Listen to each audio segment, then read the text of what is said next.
नमस्ते दोस्तों, रानी kitchen zone में आपका बहुत बहुत स्वागत है। और मैं फिर से हाजिर हूँ ऐसे कमाल के किचन के टिप्स एंड हैक्स लेकर के जो आपके मुश्किल काम को आसान तो करेगा ही, साथ के साथ आपके मनी और आपके एफर्ट्स को भी बचाएगा। सो वीडियो में एंड तक बने रहिएगा। पसंद आती है तो प्लीज़ वीडियो को लाइक करिएगा और चैनल को सब्सक्राइब भी। तो चलिए टिप्स की शुरुआत कर लेते हैं इस तरीके की बहुत ज़्यादा हेल्दी और डिलीशियस चीले के साथ। यहाँ पे बनाने का तरीका मैं आपको बता रही हूँ, इसको खाने के फ़ायदे भी मैं बताऊँगी। अगर आप वेट लॉस की जर्नी पे हैं तो ये आपके लिए बेस्ट हो सकता है। तो यहाँ पे 4 चम्मच मैंने मूंग की दाल को रात भर भिगा के रखा। अगर आप भिगाना भूल गए हैं रात में तो सुबह में आप गर्म पानी ले लीजिए। गर्म पानी में हल्का सा नमक डाल करके और दाल को भिगा दीजिए। आप देखेंगे कि आधे घंटे से 1 घंटे के बीच में ये अच्छी तरीके से फूल जाता है। अब पानी को छान करके और फिर इसमें कुछ चीज़ें मैंने ऐड किया है। तो यहाँ पे मैंने अदरक, लहसुन और थोड़ी सी हरी मिर्च डाला है। आप अपने अकॉर्डिंग इसको कम ज़्यादा कर सकते हैं। थोड़ा सा नमक डाला, मतलब स्वाद के अनुसार, और आधा चम्मच के आसपास मैंने ज़ीरा डाला है। ज़ीरा डालने से इसके अंदर बहुत ही अच्छा सा अरोमा आता है, क्योंकि कहते हैं ना कि कोई भी चीज़ अगर आप खा रहे हैं तो उसका खुशबू और उसका कलर बहुत ज़्यादा मैटर करता है। अब थोड़ा सा पानी ऐड करके मैंने इसको बिल्कुल फाइन पेस्ट बना लिया है इसका, कुछ इस तरीके से देखिए। अब इसको दूसरे बोल में मैं ट्रांसफ़र कर लूँगी। तो आप अगर चाहें तो हल्का सा इसको पल्स मोड पे पीस करके दरदरा भी रख सकते हैं। कुछ लोगों को बहुत बारीक, मतलब फाइन पेस्ट नहीं अच्छा लगता, तो आप अपने अकॉर्डिंग बिल्कुल कर सकते हैं, कम ज़्यादा, या फिर कुछ भी आपको चेंज करना हो तो आप बिल्कुल कर सकते हैं। अब इसके अंदर मैंने 1 टेबल स्पून भर के बेसन डाला, ताकि इसके अंदर बाइंडिंग अच्छी सी आ जाए, क्योंकि मूंग दाल में इतनी अच्छी बाइंडिंग नहीं होती है। तो इसीलिए मैंने यहाँ पे बेसन डाला है, और बेसन से इसका टेस्ट भी बहुत ज़्यादा इन्हांस होगा। अब आती है बारी सब्जियों की। तो देखिए, सर्दियाँ आने वाली हैं और इस टाइम पे बहुत अच्छी सब्जियाँ मिलती हैं। जितनी भी सब्जियाँ आपके घर में अवेलेबल है ना, सबको बारीक चॉप कर लीजिए और इसके अंदर डाल दीजिए। मेरे पास बहुत ज़्यादा सब्जी नहीं थी। टमाटर, धनिया और थोड़ा सा प्याज इसके अंदर कट करके डाला है। हरी मिर्च भी आप डाल सकते हैं, या फिर यहाँ पे चिली फ्लेक्स भी डाल सकते हैं। अब इन सारी चीज़ों को अच्छी तरीके से मिक्स करना है। तो बस हमारा जो बैटर है ये बन कर के तैयार है। अच्छी तरीके से इसको मिक्स कर लीजिएगा। बस आपको कुछ भी इसमें डालने की ज़रूरत नहीं है। ना तो इसमें आपको इनो डालना है, ना तो आपको इसमें बेकिंग सोडा डालना है, कुछ भी नहीं डालना। चूँकि जो मूंग दाल होती है बहुत ज़्यादा हेल्दी दाल होती है। इसमें प्रोटीन और फाइबर दोनों होते हैं। तो अगर आप अपने वेट लॉस की जर्नी पे हैं तो इसको सुबह का लंच में या फिर ब्रेकफास्ट, डिनर, किसी भी टाइम पे आप इसको खा सकते हैं। इवन आप इसको इवनिंग स्नैक्स के रूप में भी खा सकते हैं।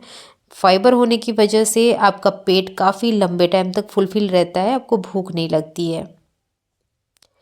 तो देखिए, इसको बनाने के लिए मैंने यहाँ पे घी का इस्तेमाल किया है। अगर आप घी नहीं खाती हैं तो यहाँ पे आप तेल भी डाल सकती हैं, बटर डाल सकती हैं, मतलब जिसमें भी आप कंफर्टेबल हो। अब ये सारा बैटर मैंने इस पैन के अंदर डाल दिया। अच्छी तरीके से इसको फैला लेना है।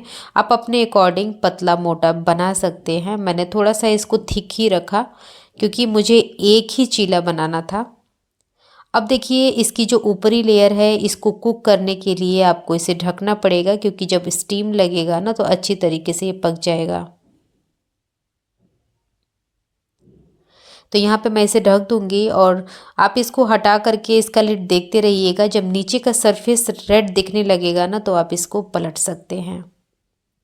पलट करके भी दूसरा साइड अच्छी तरीके से इसका रेड होने दीजिएगा। और लीजिए, आपका चीला बन करके बिल्कुल तैयार है। आप इसको जैसे मर्ज़ी वैसे खाएं।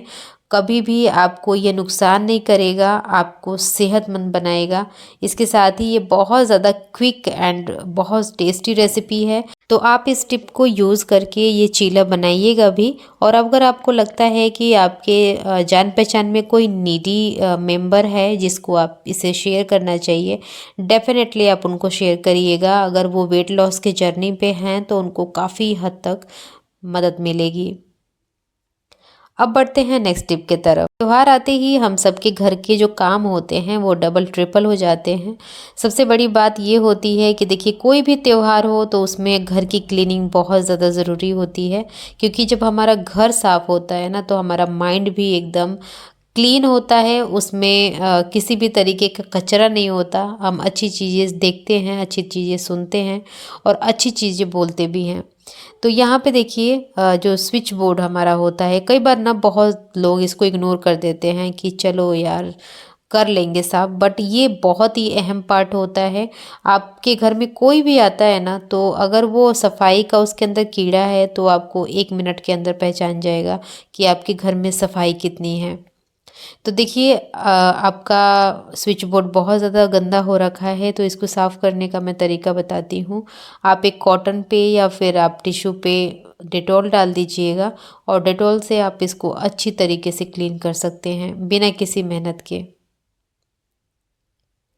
ये बहुत अच्छा और बहुत ही सस्ता सा जुगाड़ है जिसको आप अपने घर पे यूज़ कर सकते हैं और गंदे से गंदे स्विच बोर्ड को भी आप एकदम क्लीन बना सकते हैं। और हाँ, एक बात बताना मैं आपको भूल गई कि आप स्विच बोर्ड को साफ़ कर रहे हैं तो सेफ्टी का भी ध्यान रखिएगा। मेन स्विच बोर्ड को ऑफ करने के बाद ही स्विच बोर्ड को साफ़ करना स्टार्ट करिएगा और जब आप इसे साफ़ कर लें तो अच्छी तरीके से सूखने दीजिएगा। जब एकदम अच्छी तरीके से ड्राई हो जाए तभी आप इसका इस्तेमाल करिएगा।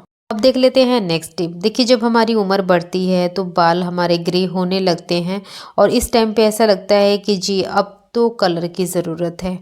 तो आप इस तरीके के कलर खरीद के ले आते होंगे। देखिए लॉरियल का हेयर कलर है और इसमें कई सारे पाउच और कई सारी मतलब क्रीम्स की छोटी छोटी बॉटल्स होती हैं। तो आपने देखा होगा कि जब इसमें से क्रीम निकाली जाती है, चूँकि क्रीम की क्वांटिटी बहुत कम होती है, अगर आप इसको ऊपर से निकालते हैं ना तो जितना क्रीम आप निकालेंगे नहीं उतना तो इसके जो वॉल्स हैं उस पे चिपक जाएंगी। तो यहाँ पे आप एक सिंपल सा तरीका अपना सकती हैं। देखिए जो ऊपर का इसका नेक वाला पार्ट है ना, इस तरीके से चाकू से इसे कट कर लीजिए। इसके बाद जो भी इसके अंदर क्रीम है आप इसको किसी भी स्पैचुला या फिर स्पून से निकालिए, बहुत अच्छी तरीके से निकल जाता है।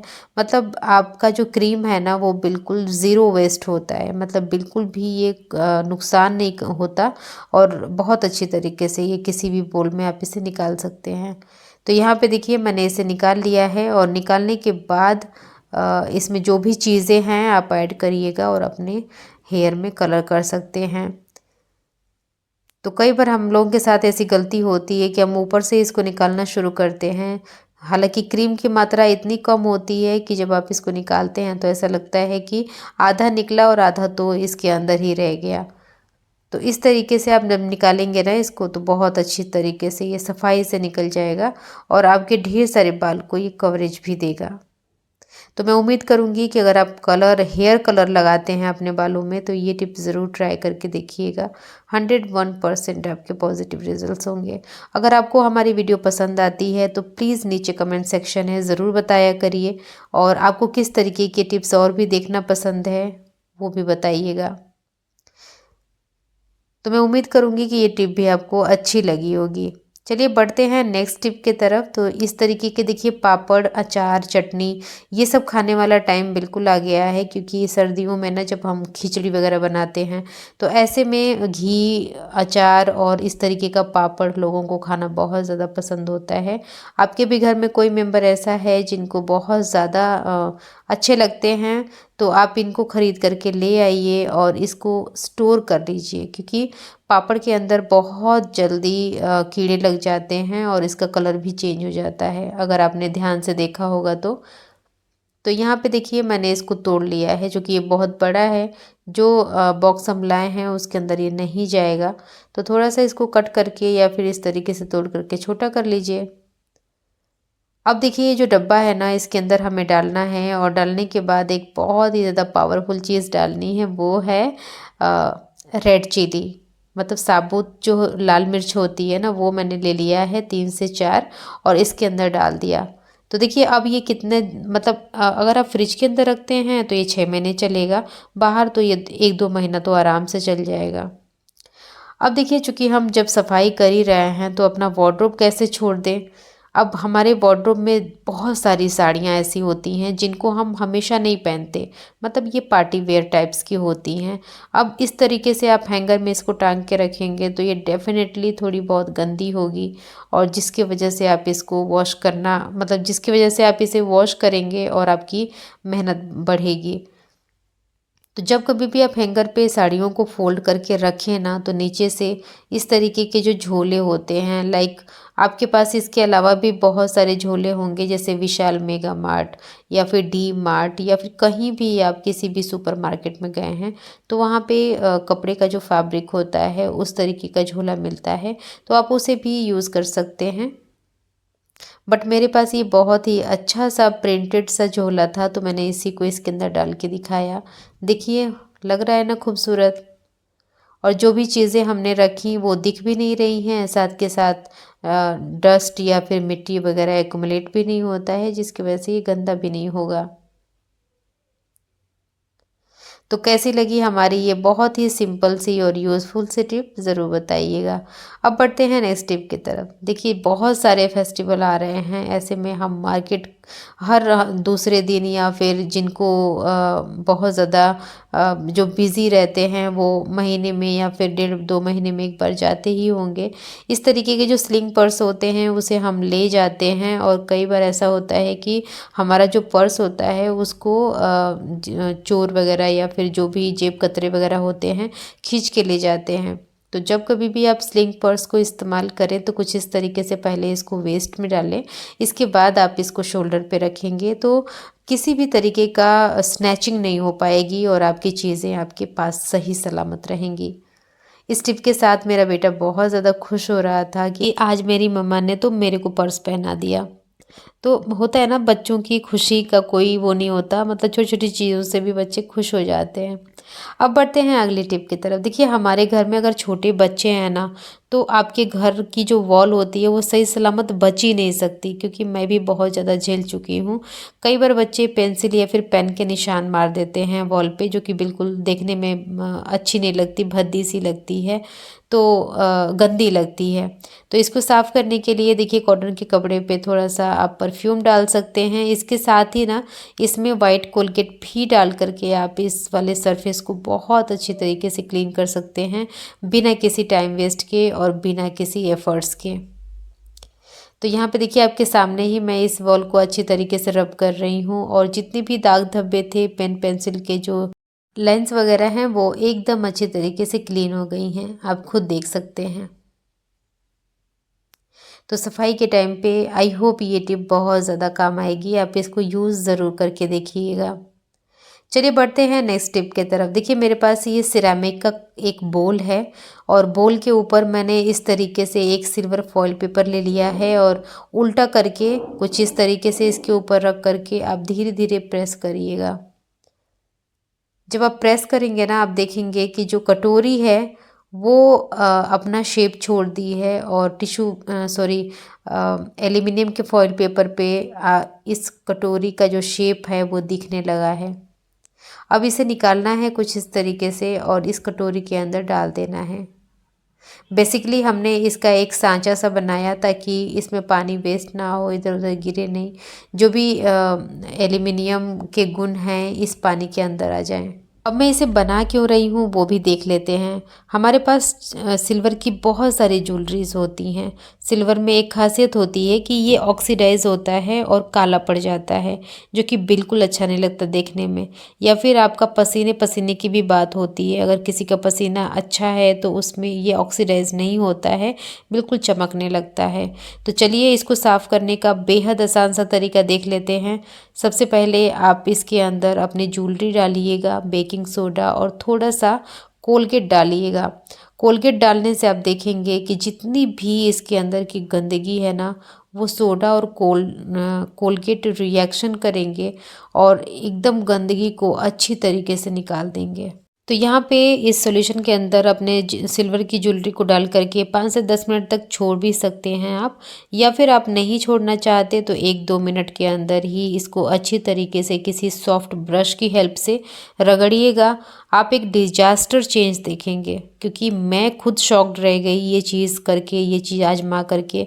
तो मैं उम्मीद करूँगी कि आप जब इसको इस्तेमाल करेंगे या फिर इस टिप का इस्तेमाल करेंगे तो आपको भी रिज़ल्ट सेम मेरे जैसा ही मिलेगा। तो मेरे पास 2 बिछुआ हैं और 1 पायल है। बहुत ज़्यादा गंदी हो रही थी और काफ़ी पुरानी भी हो गई है, तो मैंने इसी को साफ़ करके आपको दिखाया है। आपको बहुत मज़ा आएगा, क्योंकि कोई भी टिप्स जब हम ट्राई करते हैं ना, तो उसका रिज़ल्ट अच्छा आता है तो हम बहुत खुश होते हैं कि हमने जो टिप ट्राई किया सच में वो वर्क करती है। तो यहाँ पे मैंने अच्छे से इसकी रगड़म रगड़ाई कर लिया है। अब इसको मैं वॉश करके दिखा रही हूँ और बिल्कुल पास से दिखाऊंगी मैं आपको कि डिफरेंस आपको बिल्कुल समझ में आ जाए कि पहले ये कितना ज़्यादा गंदी थी और अभी ये कितनी ज़्यादा साफ़ हो गई है। तो अब आपको सुनार के पास जाने की ज़रूरत नहीं है, बस ये 3 चीज़ें यूज़ करिए और अपने चांदी की जितनी भी ज्वेलरी हैं या फिर बर्तन वगैरह हैं सबको चमका लीजिए। अब बढ़ते हैं नेक्स्ट टिप की तरफ। देखिए हमारे घर में ना एक बहुत ही सिंपल और बहुत ही बेसिक सा काम होता है, वो होता है इस तरीके से ब्लैंकेट्स वगैरह को फोल्ड करके रखना। जब आप सुबह सुबह में उठते हैं तो उसी टाइम पे आप अपने बेड को अच्छी तरीके से जितने भी ब्लैंकेट हैं या फिर कंफर्टर वगैरह हैं सबको अच्छी तरीके से झाड़ करके अच्छे से आप अपने बेड को साफ़ करके और फिर अपने बेड को बना करके ही आप बाहर निकलिए। आप देखेंगे कि आपके दिल और आपके दिमाग में इतनी अच्छी सी पॉजिटिविटी आएगी कि आपका पूरा दिन बहुत ही ज़्यादा एनर्जेटिक बीतेगा और आप बहुत सारा काम कर पाएंगे। सो फ्रेंड्स, ये थी आज की वीडियो। अगर पसंद आई है तो लाइक करिएगा, शेयर करिएगा और चैनल को सब्सक्राइब करना तो बिल्कुल मत भूलिएगा।